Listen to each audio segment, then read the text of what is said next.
Assalamualaikum warahmatullahi wabarakatuh.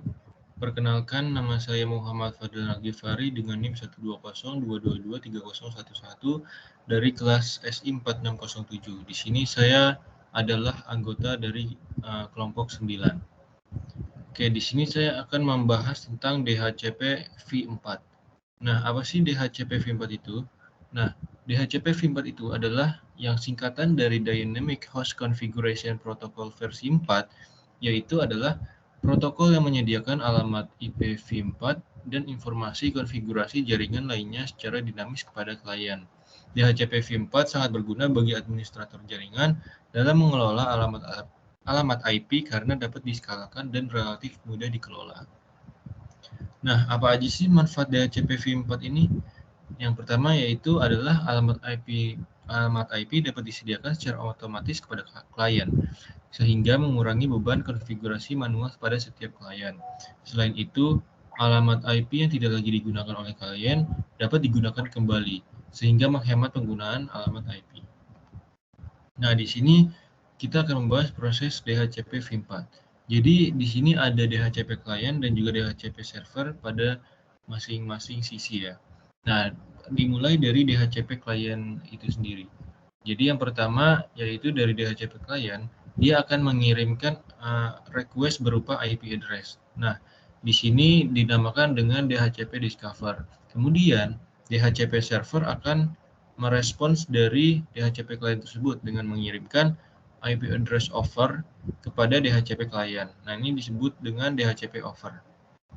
Kemudian setelah itu DHCP klien akan meminta IP address selection kepada DHCP server.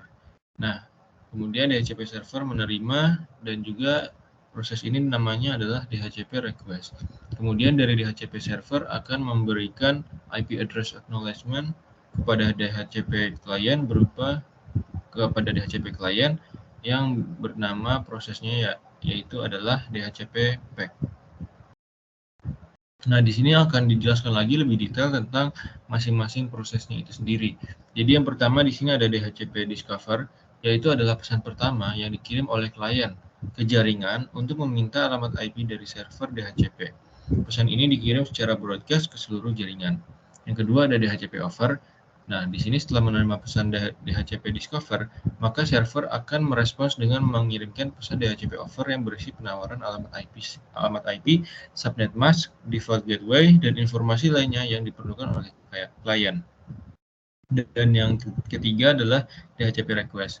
Di sini jika klien menerima penawaran dari server DHCP, ia akan merespons dengan mengirimkan pesan DHCP request kembali ke server DHCP untuk menerima alamat IP yang ditawarkan. Kemudian yang terakhir adalah DHCP acknowledgement. Setelah menerima pesan DHCP request dari klien, server DHCP akan mengirimkan pesan DHCP acknowledgement untuk mengonfirmasi bahwa alamat IP telah dialokasikan ke klien tersebut. Kemudian di sini ada komponen dari DHCP V4. Yang pertama ada DHCP V4 server. Jadi yaitu adalah perangkat jaringan yang menjalankan layanan DHCP V4 yang menyimpan alamat IP dan informasi konfigurasi lainnya. Secara otomatis menyediakan informasi jaringan dan juga memelihara penyimpanan data yang menyimpan alamat IP yang tersedia. Kemudian ada DHCP V4 client, yaitu merupakan titik akhir yang menggunakan layanan yang disediakan oleh DHCP V4 dan menerima informasi konfigurasi dari server DHCP V4. Ini adalah node yang meminta alokasi IP ke jaringan. Yang ketiga adalah DHCP V4 Relay Agent, yaitu adalah host atau router yang mendengarkan pesan klien yang disiarkan ke jaringan dan meneruskan pesan tersebut ke server konfigurasi yang dituju. Dengan menggunakan agen relay, DHCP V4 kita dapat mengkonfigurasikan beberapa LAN dengan satu server. Yang keempat ada IP address pool, yaitu adalah rentang alamat yang tersedia untuk klien DHCP V4. Yang kelima adalah subnet, yaitu adalah segmen jaringan API yang terbagi. Ini digunakan untuk mengelola jaringan. Dan yang terakhir ada list, yaitu jangka waktu klien DHCP V4 yang menyimpan informasi alamat IP. Ketika habis masa berlakunya, klien harus memperbaruinya. Sekian saja dari saya. Assalamualaikum warahmatullahi wabarakatuh.